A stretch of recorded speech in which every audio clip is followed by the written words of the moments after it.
इस फिल्म में आप देखेंगे कि किस प्रकार और किस तरह का बहुउद्देश्य उपचार आरंभ किया जाए। उससे लाभ यह होगा कि वह रोग मुक्त होगा और विकृतियों से बचेगा। कुष्ठ रोगी को कई दवाइयां एक साथ देकर उपचार किया जाता है, जो बहुउद्देश्य उपचार नाम से जाना जाता है। पीबी लेप्रेसी की दवा 6 माह तक दी जाती है। यहाँ 6 ब्लिस्टर पैक दिखाए गए हैं। मासिक पल्स खुराक स्वास्थ्य केंद्र पर खिलाई जानी चाहिए और नित्य की दवा घर पर रोज 6 माह तक खाई जानी चाहिए। दवा प्रभावशाली हो, इसके लिए 6 माह की दवा अधिकतम 9 माह के अंदर खिलाई जानी चाहिए। यह आवश्यक है कि रोगी को प्रथम खुराक देने के पश्चात केस कार्ड पर सभी खुराकों की दिनांक अंकित कर दी जाए। यह पक्का कर लें कि रोगी स्वयं ब्लिस्टर पैक से दवा निकाल सके। मल्टीबैसिलरी लेप्रेसी का उपचार 12 माह तक किया जाता है। यह रहा 12 का ब्लिस्टर पैक। मासिक खुराक को प्रथम दिन आरंभ करें। नित्य दवा 29 दिन तक 12 माह लें। दवा प्रभावी हो, इसके लिए 12 महीने की दवा अधिकतम 18 महीने या कम समय के अंदर अवश्य पूरी कर ली जाए। सभी नई केसेस में बहुउद्देश्य उपचार बिना किसी विलंब के शुरू करना चाहिए। दवा के पैकेट का ऊपरी हिस्सा अपने सामने खिलाना चाहिए। उसी समय उसे उपचार की पूरी जानकारी भी देनी चाहिए।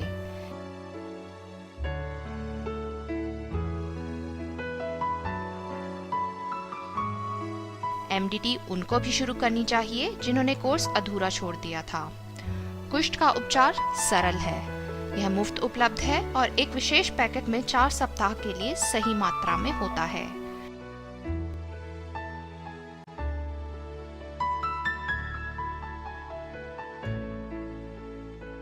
आपको केवल यह निर्णय करना है कि कौन सा पैकेट पीबी या एमबी केस को देना है और यह सुनिश्चित करना है कि वह नियमित लिया जाए। यह कैसे निर्णय लें कि किस कुष्ठ रोगी को कौन सा पैकेट पीबी, एमबी दिया जाए। कुछ रोगियों में बीमारी कम होती है। यह 2 दवाइयों के 6 महीने देने से ठीक हो जाती है। इसको पीबी अर्थात पॉलीबैसिलरी कहते हैं। कुछ कुष्ठ रोगियों में बीमारी बढ़ी हुई होती है, जिसमें उपचार के लिए 3 दवाइयां 12 महीनों के लिए दी जाती हैं। इस प्रकार के कुष्ठ रोग को एमबी अर्थात मल्टीबैसिलरी कहते हैं। चमड़ी के दागों को गिने। यदि दागों की संख्या 5 या 5 से कम है तो उसे पीबी वर्ग में रखें। यदि दागों की संख्या 5 से अधिक है तो उसे एमबी वर्ग में रखें। यदि वर्गीकरण में कठिनाई हो तो त्वचा की जांच कुष्ठ रोगाणुओं को देखने के लिए करें। यदि स्किन स्मीयर नेगेटिव हो और दागों की संख्या 5 या 5 से कम हो तो पीबी केस है। यदि स्किन स्मीयर पॉजिटिव हो तो उसे एमबी वर्ग में रखें, फिर दागों की संख्या जो भी हो। यदि एक तंत्रिका मोटी हो और उसके एरिया में निश्चित शून्यपन हो तो उसे पीबी वर्ग में रखें। यदि एक से अधिक मुख्य तंत्रिका प्रभावित हो तो एमबी वर्ग में रखें। अब अपने सामने प्रथम पल्स खुराक दें और देने से पहले दवा की एक्सपायरी डेट जरूर देख लें।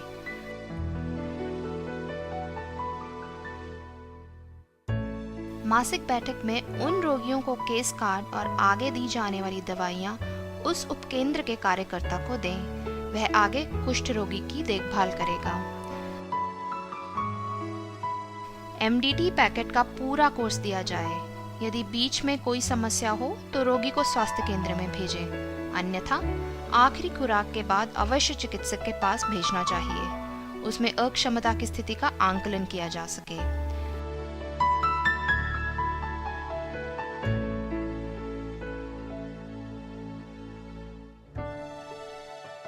आप देखें कि रोगी प्रति महीने दवा ले।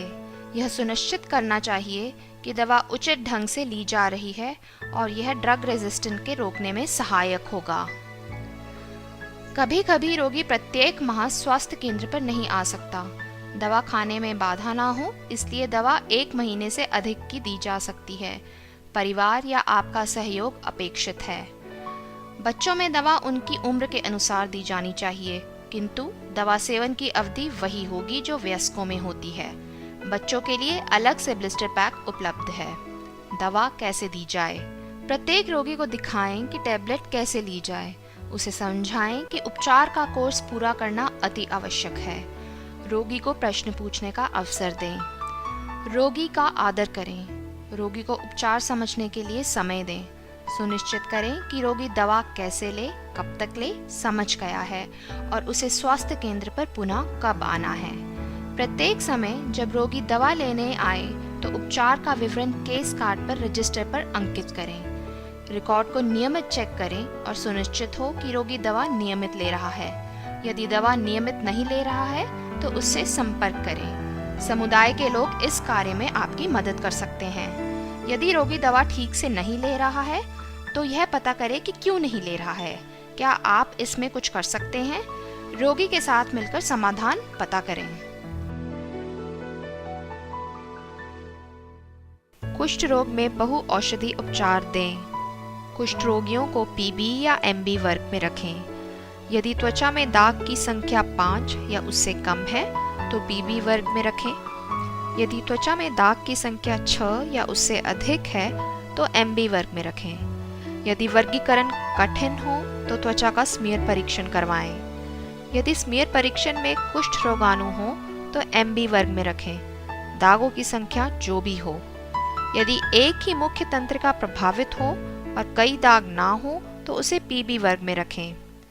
सब नए कुष्ठ रोगियों को अविलंब उपचार शुरू करें। जिन रोगियों ने दवा बीच में ही छोड़ दी उन्हें भी फिर से शुरू करें। उपचार शुरू करते समय दवा के कोर्स के बारे में पूरा समझाएं और सुनिश्चित करें कि वह समझ गए हैं। यदि उपचार लगातार 3 माह तक ना लिया जाए तो उस व्यक्ति को स्वास्थ्य केंद्र में संदर्भित करें। अनियमित उपचार के कारणों का विश्लेषण और समाधान रोगी के साथ मिलकर करें।